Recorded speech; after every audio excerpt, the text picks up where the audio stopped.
Hello friends and welcome back to my channel. Today I'm swatching a very unusual type of comparison. I have bought a small haul of Roman Szmal earth pigments. They're all PR102 except this maple yellow reddish, but because I had one free spot and I bought it during this Roman Szmal sale on Jackson some times ago, I'm swatching it today. But these 7, they're all PR102. Let's read what Handprint has to say about PR102, which is Natural Red Iron Oxide. Is the natural version of PR101, which is synthetic red iron oxide. Okay, PR102 is a very light, fast, semi-opaque to transparent, non-staining, moderately to very dark valued, moderately to very unsaturated earth orange pigment. The variations in hue and value arise from different pigment formulations. So we have Caput Mortuum, Red Ochre, Pompeii Red, Mummy Transparent Red, English Red Light, English Red Deep, Venetian Red, and Naples Yellow Reddish. I'm very curious to compare them. I have a passion for earth pigments, and PR102 is a bit unusual. And let's dive in.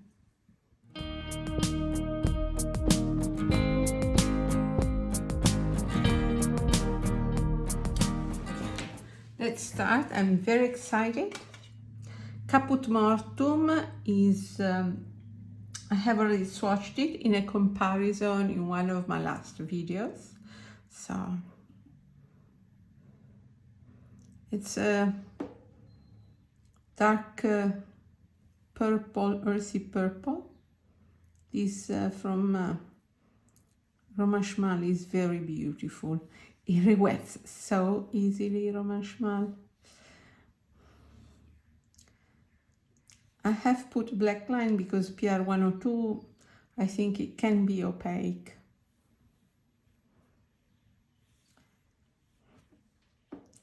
You see, this is opaque and granulating.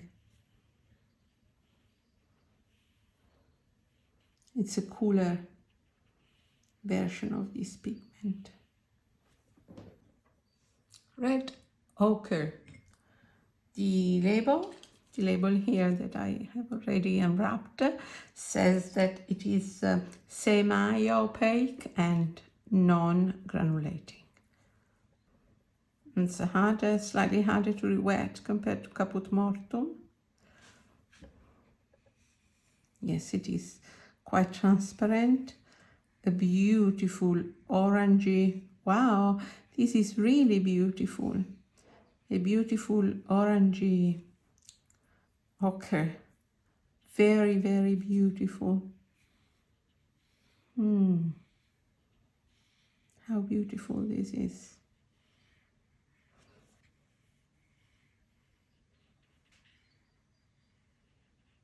Quite transparent. Pompeii Red. In Italian, Pompeii Red is a dark red that is used for painting walls.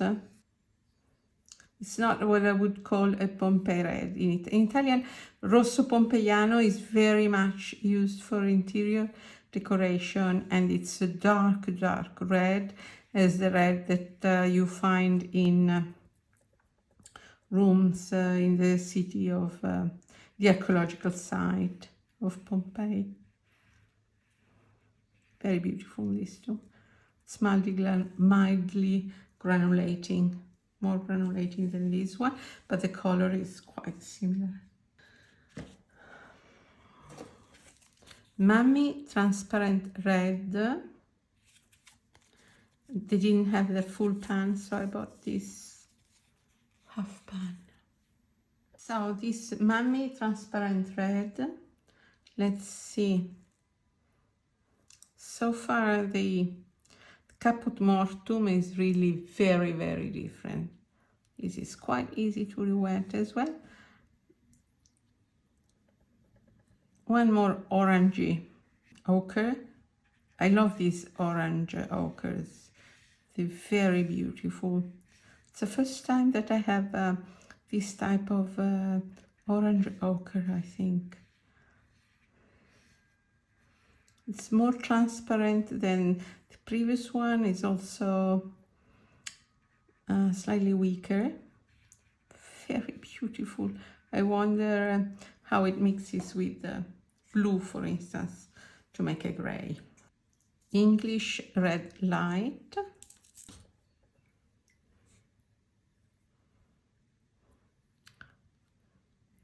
This should be less orangey, I think, more brown, more brick, but still quite orangey. Very pretty. This is the most orangey of all, this Mummy Transparent Red. Very beautiful. This is really nice. I would like to compare this with the Light Red by Winsor & Newton. In a future video I will.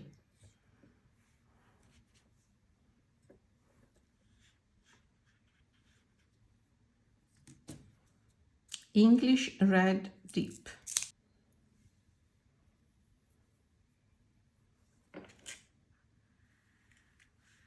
It's cooler. It's cooler. It's more like an Indian red. I think that they're all made with the same pigment, which is PR102. Incredible, right? This is more a traditional English or Venetian red.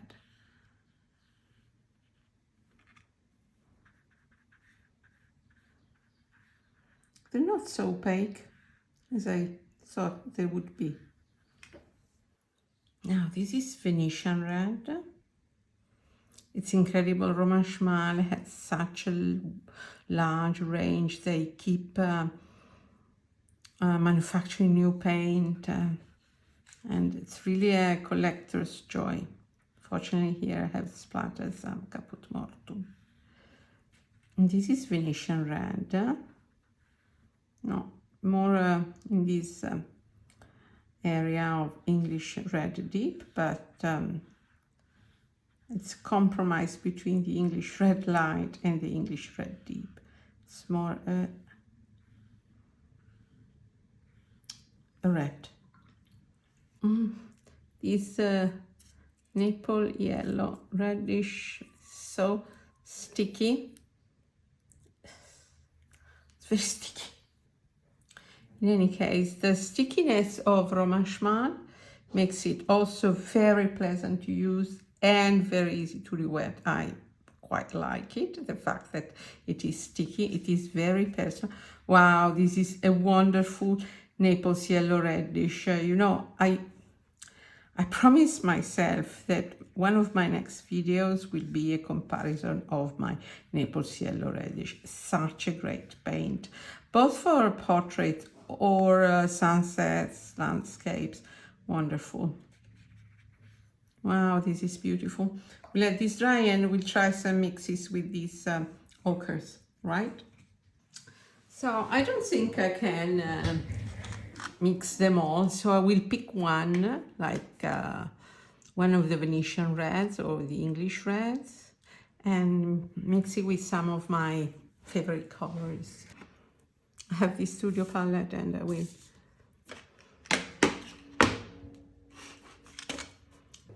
I'll take a more classic Venetian red. This Venetian red, and I'll try to play around with other colors to see the mixes. Okay, this is our Venetian red, and here I'm mixing it with cerulean blue, PB36. Yellow ochre, a classic mix, it's glowing. Dioxazine violet, PV23, very nice. Green gold, PY129, ultramarine blue, Nice gray. Sap green. Beautiful muted green. Sallow green.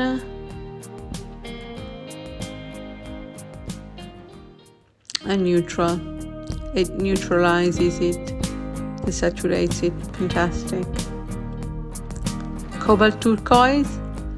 Oh, this is wonderful. Alizarin crimson. A beautiful peach color. Okay, we let this dry and we check our mixes.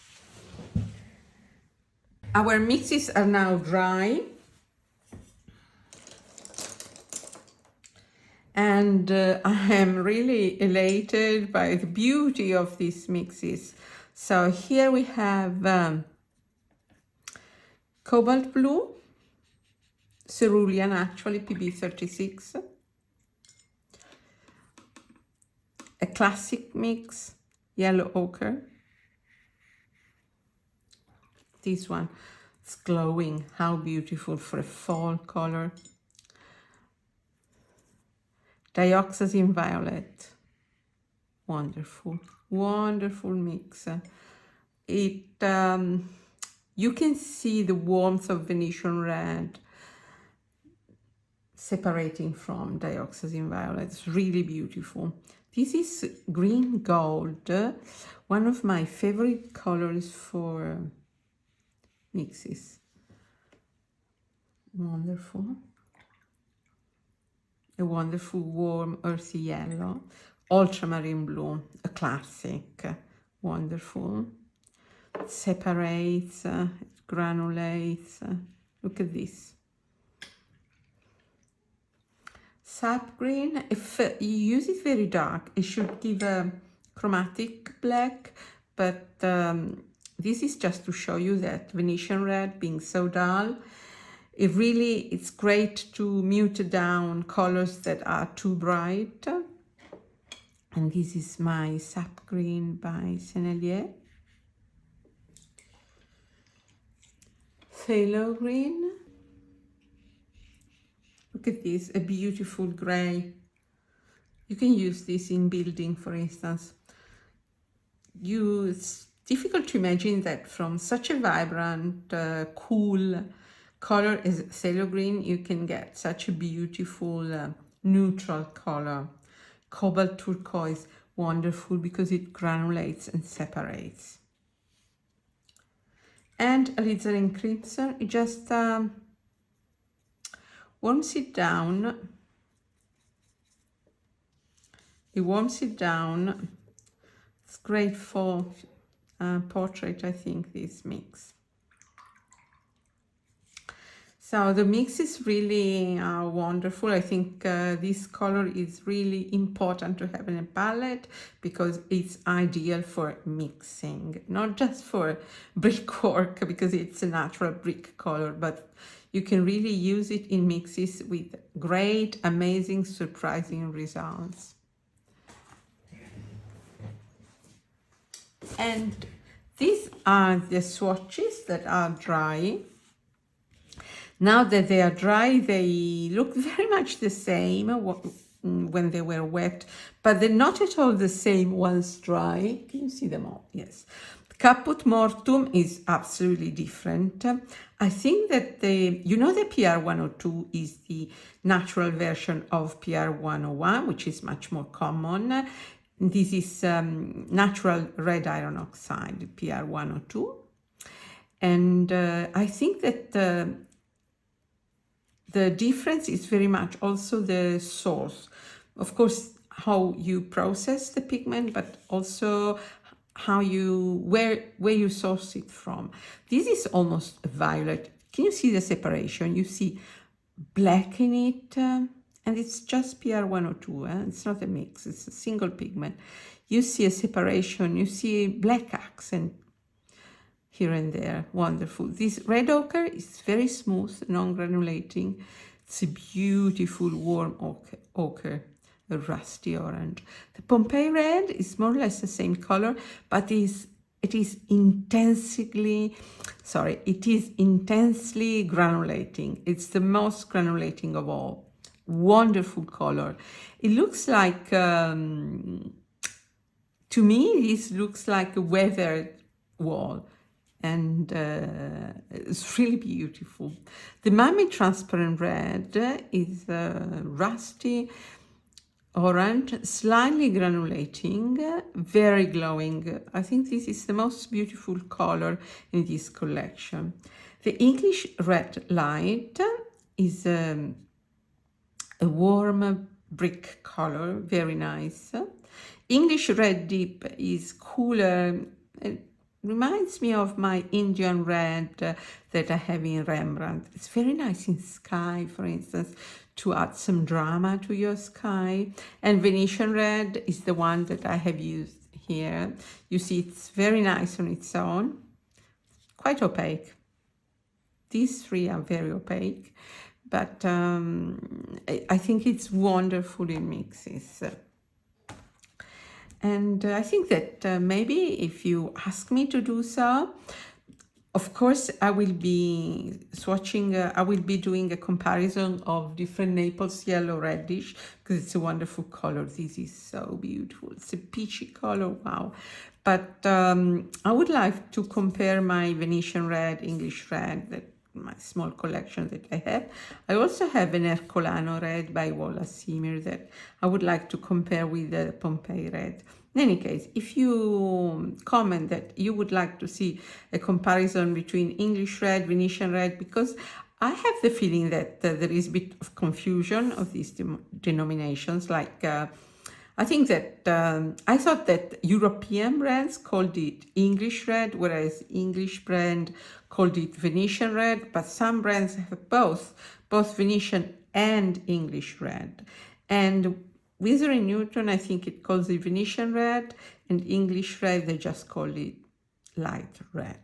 In any case, if you would like to make a comparison of these red ochres, the English red and the Venetian red in particular, just let me know and I will do it. And Roman Szmal is a wonderful brand. It's incredibly beautiful to use and incredibly easy to re-wet, and this large range, wide range, of course you don't need them all, but for a collector like me, as I said, is wonderful. Please do comment and let me know what you think, what you have, how you use these colors. If you have Venetian red, how you mix it, or English red. What's your favorite brand of these colors? And did you know, do you have a PR102 or PR101? Because most English red use PR101, not PR102 like Roman Szmal, which is also very beautiful, very versatile pigment. I hope you liked this video. If you did, please do give me a thumb up, a like, and subscribe to my channel. That's important to support my channel and help it to grow. Thanks a lot, and I see you in my next video. Ciao ciao from Elisabetta. Ciao!